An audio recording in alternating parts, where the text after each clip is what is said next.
Hello everyone, welcome back to my YouTube channel. I'm your host Avantika and today topic is frames and auto layout. How frames work, how auto layout work, and before that I really wanna tell you how groups work, how frames work. हम groups कहाँ use करते हैं, हम frames कहाँ use करते हैं, and then I will tell you हम auto layout कहाँ यूज़ करते हैं. ओके, सो मेरे कुछ एक दो है मेरे कनेक्शंस. सो उन्होंने भी बताया, मेरे कुछ एक दो स्टूडेंट्स हैं, उन्होंने भी बताया दे आर स्टिल कंफ्यूज कि ग्रुप्स कहाँ यूज़ होता है, फ्रेम्स कहाँ यूज़ होता है, ऑटो लेआउट कहाँ यूज़ होता है. सो मैं आपको बता दूँ, जो ऑलरेडी आई थिंक जो वर्क कर रहे हैं इसी फील्ड में, किसी प्रोफेशनल लेवल पर, किसी कंपनी में या किसी स्टार्टअप में, या जो फ्रीलांस वर्क भी कर रहे हैं. फ्रीलांस का तो आई डोंट नो, बट जो किसी कंपनी में या स्टार्टअप में काम कर रहे हैं, so they know usually we work in frames और इन ऑटो लेआउट. हम ग्रुप्स यूज़ नहीं करते. क्यों? क्योंकि ग्रुप्स एक प्रोफेशनल लेवल पर अच्छा नहीं लगता. सो हम ग्रुप यूज़ नहीं करते. We use frames as well as auto layout. यही दो चीज़ें हैं जो हम यूज़ करते हैं. जहाँ पे मैं काम करती हूँ वहाँ पे we always use auto layout. We don't use frames, we don't use groups, we usually use auto layout. Okay, frames हाँ यूज़ होता है बट ज़्यादातर auto layout. Okay, so before going to frames and auto layout, I just want to tell you the difference between groups and frames. Okay, so मुझे बहुत चीज़ें आप लोगों को बतानी है. आज constraints भी बताने हैं आपको, frames बताने हैं, groups बताने हैं and nested constraint बताने हैं. ये 4 टॉपिक्स हैं जो मुझे आज क्लियर करना है इस वीडियो में. Sorry, I am not well, so मेरी आवाज़ थोड़ी अजीब लग सकती है, but no issue. Okay, so usually groups कैसे होते हैं, 2-4 चीज़ें लाइक राइट नाउ फ्रेम्स नहीं. ओके, सो मैंने ये एक शेप लिया, उसके अंदर हमने एक इलिप्स लिया. कलर हम चेंज कर देते हैं वरना ऐसे दिखेगा नहीं. इसको let's turn this into frame. Oh sorry, yup, हमने फ्रेम बना दिया, ये कर दिया, बट फ़ायदा नहीं होगा.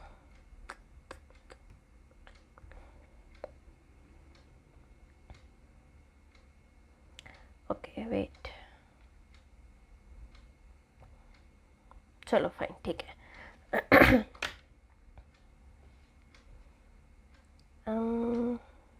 Let's do one thing, let's create a group.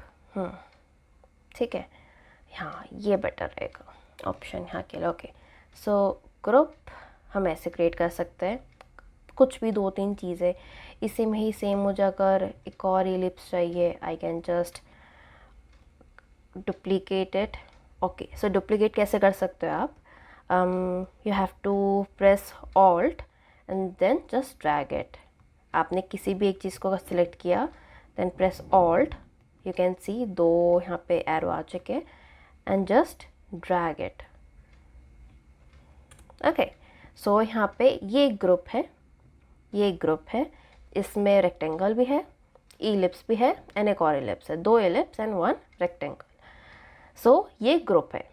But frame में क्या होता है, let me show you in frame. ये मैंने एक एग्जांपल ले रखा था, बट अभी लेट्स टेक अ फ्रेम.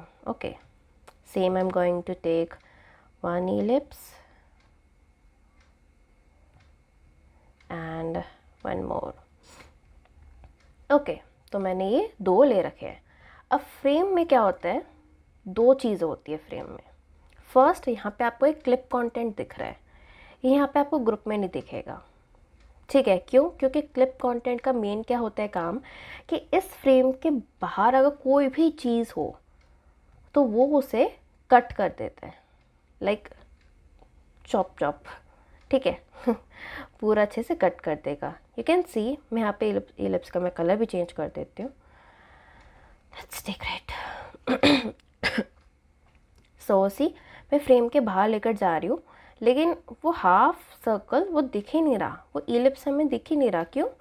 क्योंकि वो अभी फ्रेम के अंदर है और मैंने फ्रेम में कर रखा है clip content. Okay, so what's the benefit of having a clip content, कि अगर मैंने ये क्लिप कंटेंट ऑन कर दिया, ठीक है, तो फ्रेम के बाहर जितनी भी हमारी चीज़ें निकल रही है वो सब कट हो जाएंगी और सिर्फ फ्रेम के अंदर वाली चीज़ें जो फ्रेम के अंदर है सिर्फ वही दिखेगा। अगर मैंने इसे हटा दिया तो बाहर वाली चीज़ें भी बहुत अच्छे से दिखेगी। बट वही सेम अगर मैंने सेम चीज़ मैंने ग्रुप में करी तो क्या ये होगा? नोप्स। ग्रुप में तो रहेगा, ग्रुप के अंदर ही रहेगा, लेकिन अगर मैंने ग्रुप के बाहर ऐसे कर दिया, क्योंकि यहाँ पे ग्रुप में ये फंक्शन है नहीं क्लिप कंटेंट का, सो यहाँ हमें बहुत ज़्यादा डिफ़िकल्टी फेस करनी पड़ेगी। क्यों? क्योंकि यहाँ पे क्लिप कंटेंट का ऑप्शन नहीं है। सो फर्स्ट ड्रॉबैक ग्रुप का।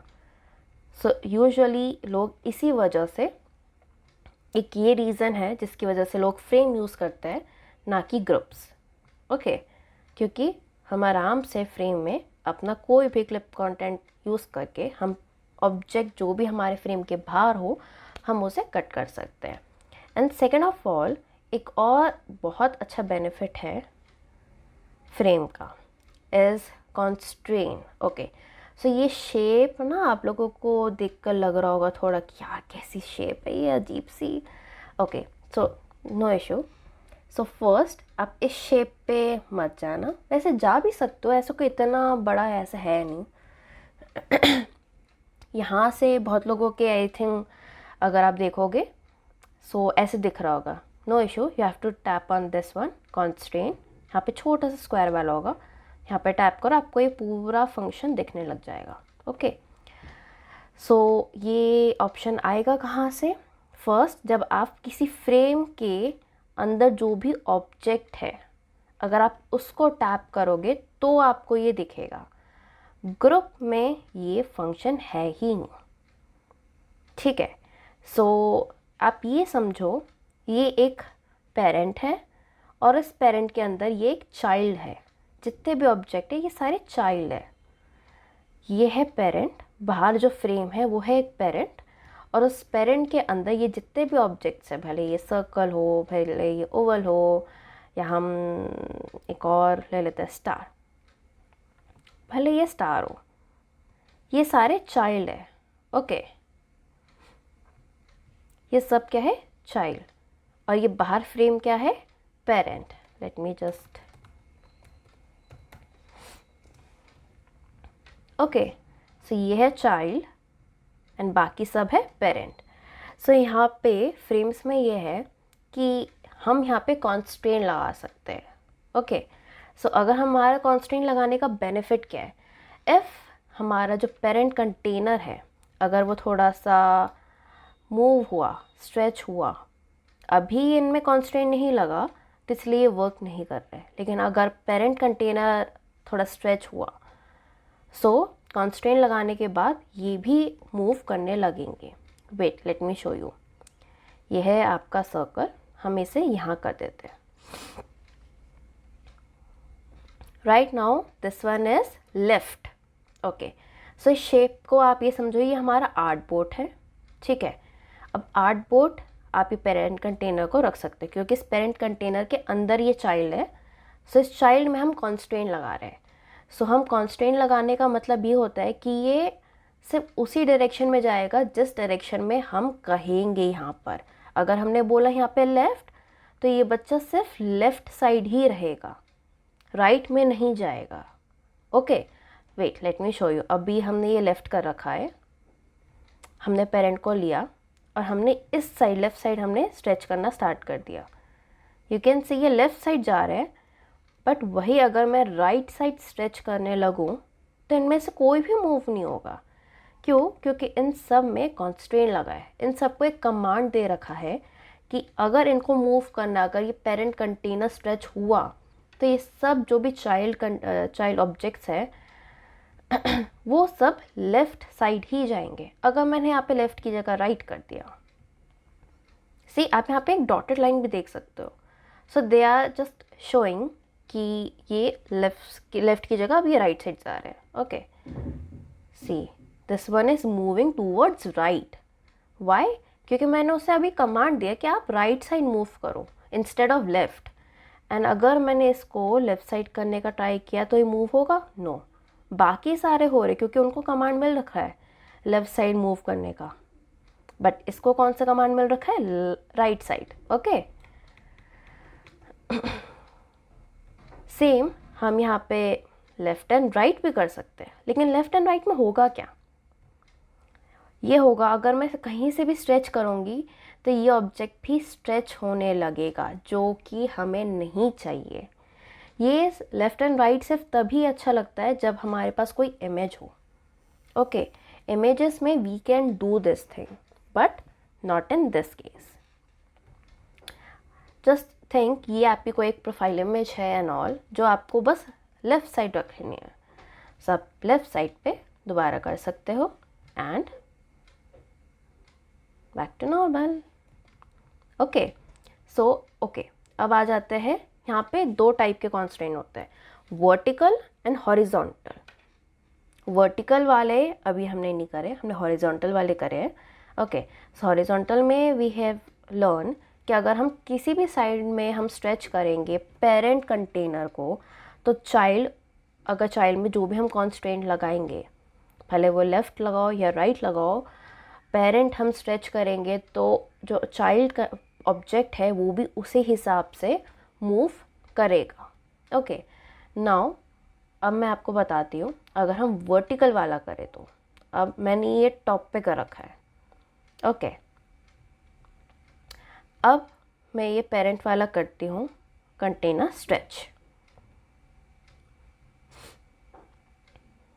मैंने इसको अब किया, नीचे से मैं स्ट्रेच करने लग रही हूँ। सी, ये कहीं पे भी मूव नहीं कर रहे। क्यों?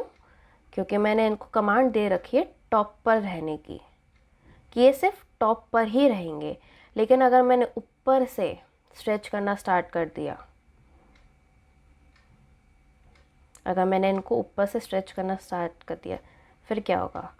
सी, दे आर मूविंग अपवर्ड्स। क्यों? क्योंकि मैंने इनको टॉप पे कर रखा है, कॉन्स्ट्रेंट मैंने टॉप पे लगा रखा है इंस्टेड ऑफ बॉटम। अब कितना भी स्ट्रेच कर लूँ ये हमेशा ऊपर की तरफ ही रहेंगे। ओके, अब अगर इसी टॉप को मैंने कर दिया बॉटम, अगेन डॉटेड लाइन आप देख सकते हो। इस डॉटेड लाइन से भी आप पता लगा सकते हो कि हमारे ये जो चाइल्ड वाला है वो किस साइड है, कॉन्स्ट्रेंट किस साइड लगा है। यहाँ पे जैसे इस ओवल में पता चल रहा है आपका कॉन्स्ट्रेंट टॉप पर है एंड लेफ़्ट साइड है, बट इस सर्कल में क्या पता चल रहा है? आपका कॉन्स्ट्रेंट लेफ़्ट साइड है। सी, आपको ये डॉटेड दिख रहा है? सो ये लेफ़्ट साइड है एज वेल एज डाउनवर्ड्स है। अब अगर मैं पेरेंट को अपवर्ड्स स्ट्रेच करूँगी, so what will happen? The circle one will not going to move. क्यों? क्योंकि उसको मैंने डाउनवर्ड्स की दे रखी है कमांड। कॉन्स्ट्रेंट मैंने डाउनवर्ड वाला लगा रखा है, बॉटम लगा रखा है, सो मूव करने ही नहीं वाला। लेकिन अब मैं अगर इसको नीचे की तरफ मूव करूँ, स्ट्रेच करूँ, सी क्या होगा? This will going to happen.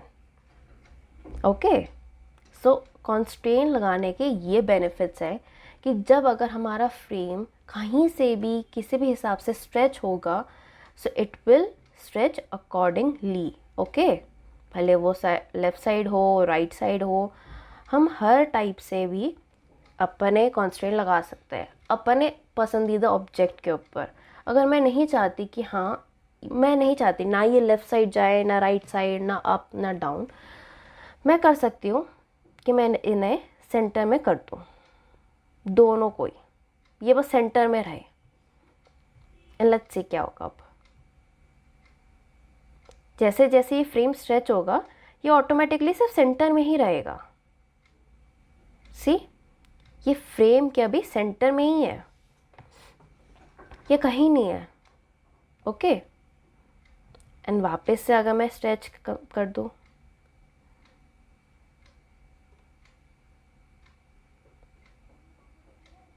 Okay, and मैं अगर अपवर्ड्स करूँ, सेम वो सेंटर में ही रहेगा, वो कहीं नहीं जाएगा। सो ये होते हैं कॉन्स्ट्रेंट के बेनिफिट्स जो आपको मिलते हैं सिर्फ और सिर्फ फ्रेम्स में। ग्रुप्स में ये है ही नहीं ऑप्शन, ग्रुप में ये ऑप्शन है ही नहीं। और ग्रुप में इनको फ़र्क ही नहीं पड़ता कि पेरेंट कंटेनर क्या कर रहा है, they don't care. If parent container stretch हो रहा है, दे डोंट केयर, कहीं से भी स्ट्रेच हो रहा हो, उन्हें फ़र्क नहीं पड़ता। चाइल्ड ऑब्जेक्ट्स को फ़र्क नहीं पड़ता। लेकिन अगर आप फ्रेम में करो स्ट्रेच, अगर आप पेरेंट कंटेनर को स्ट्रेच करो तो उन्हें फ़र्क पड़ता है, चाइल्ड को फ़र्क पड़ता है। एंड देन वो उस फ्रेम के अकॉर्डिंग वो अडेप्ट करता है खुद को। क्यों? क्योंकि हमने यहाँ पे कंस्ट्रेंट लगा रखे हैं, हमने यहाँ पे चाइल्ड को कमांड दे रखा है कि आप लेफ़्ट साइड और बॉटम साइड ही मूव करोगे अगर फ्रेम स्ट्रेच हुआ तो। ओके, सो ये होता है एक बेनिफिट कंस्ट्रेंट का। एंड फ्रेम्स में एंड ग्रुप्स में आई होप आपको अब थोड़ा सा समझ में आ गया होगा कि क्या डिफरेंस है। सो आपके कंस्ट्रेंट्स मैंने क्लियर कर दिए, फ्रेम्स मैंने क्लियर कर दिए, ग्रुप्स मैंने क्लियर कर दिए। अब मैं आपको थोड़ा सा ना एग्जाम्पल से मैं समझाती हूँ। और let's take this one here and take this one here. ये मैंने फिग्मा कम्युनिटी से मैंने लिया था, जोई बैंक्स करके कोई एक है। Let me show it to you. या सो यहाँ पे इनके पास बहुत सारे हैं एग्जाम्पल्स, यू कैन सी। ये iOS 15 का है जो कि मैं अभी यूज़ कर रही हूँ करंटली। ओके, सो आप भी ले सकते हो, ऐसा नहीं है। सो अब आ जाते हैं इस पे। ठीक है, ये इन्होंने एक कार्ड बना रखा है। ठीक है, अब कार्ड को फर्स्ट इन्होंने कंटेनर में कर रखा है, कंपोनेंट बना रखा है। ठीक है, अब ये कंपोनेंट क्या है, आप लोग बहुत कंफ्यूज हो रहे होंगे। भाई यहाँ पे अभी हमारी सिर्फ कॉन्स्ट्रेंट फ्रेम और ग्रुप्स की बात ही थी, ये कंपोनेंट क्या है। Okay, so no issue. Component के बेनिफिट्स बहुत सारे हैं एंड मैं अभी आपको बताती हूँ। Let just remove this one, इसको मैं रिमूव कर देती हूँ। वेट, ओके, सो ये हम डिलीट कर देते हैं। ओके ओके, सो कंपोनेंट के फ़ायदे क्या होते हैं, ये मैं अभी बताऊँ या नेक्स्ट क्लास में बताऊँ? एक काम करते हैं, मैं भी जस्ट थोड़ा सा ब्रीफ दे देती हूँ। ओके, सो कंपोनेंट बनाने के बेनिफिट ये है बस कि अगर हम कुछ भी मेन कंपोनेंट में करते हैं तो उसके चेंजेस वो हर जगह शो होंगे। ओके, मैंने जैसे ये अभी ओपन को हाइड कर दिया, सी ये इसमें भी जो उसका हमने डुप्लीकेट बनाया उसमें भी हाइड हो गया, राइट। सो ये है एक बेनिफिट कंपोनेंट बनाने का। सो अब मैं आपको दिखाती हूँ कि एक्चुअल में कॉन्स्ट्रेंट कैसे यूज़ होते हैं। ठीक है, ये एक बहुत परफेक्ट एग्जांपल है, इसमें बहुत अच्छे से कॉन्स्ट्रेंट लगे हुए हैं। मैं आपको यहाँ पे शो कर देती हूँ।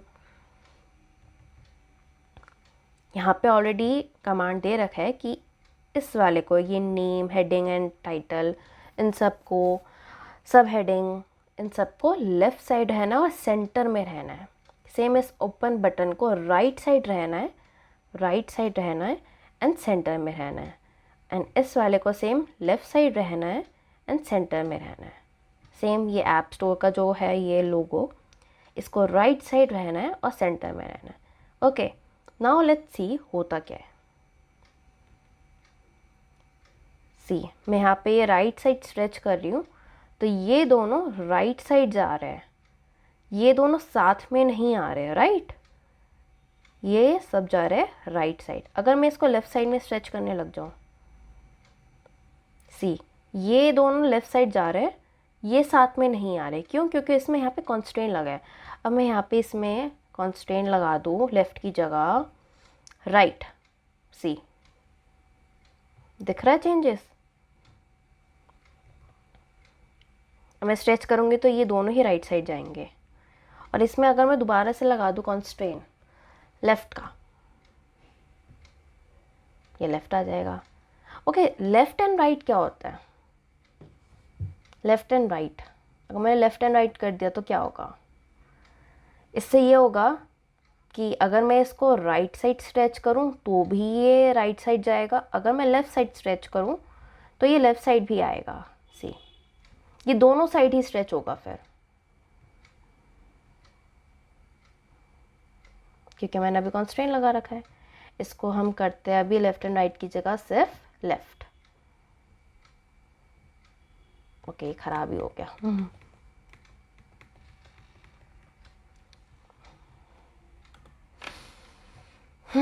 ओके, और यहाँ पर अब आता है इमेज।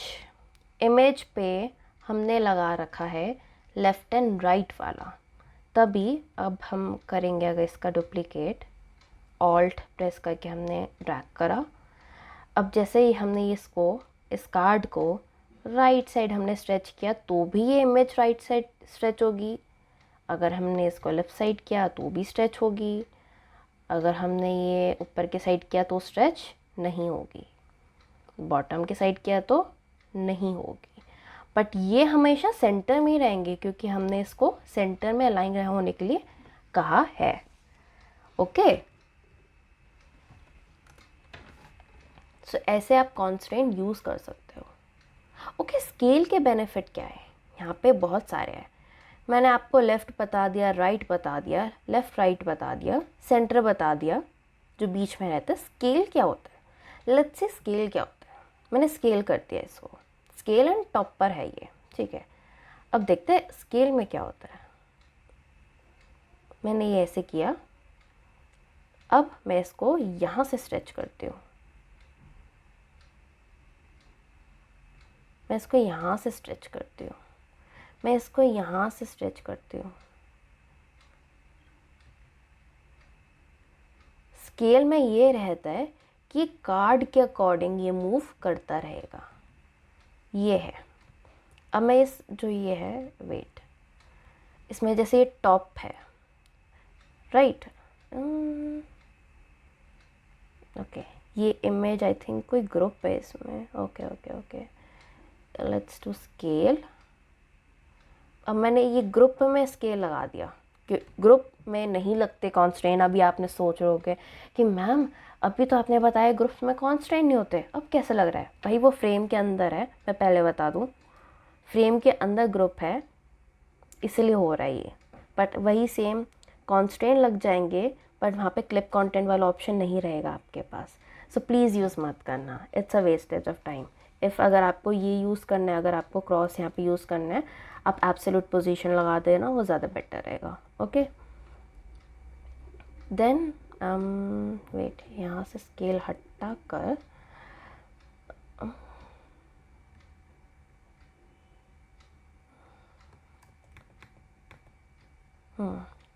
इमेज पर हम लगाते हैं स्केल, ठीक है। हम यहाँ पे पहले टॉप था, मैंने यहाँ पे स्केल कर दिया। अब मैं अगर इस कार्ड को और स्ट्रेच करती रहूँ, भले वो नीचे से स्ट्रेच करूँ तो भी ये सी, ये होता रहेगा। ये image according to the frame ये स्ट्रेच होती रहेगी। सी,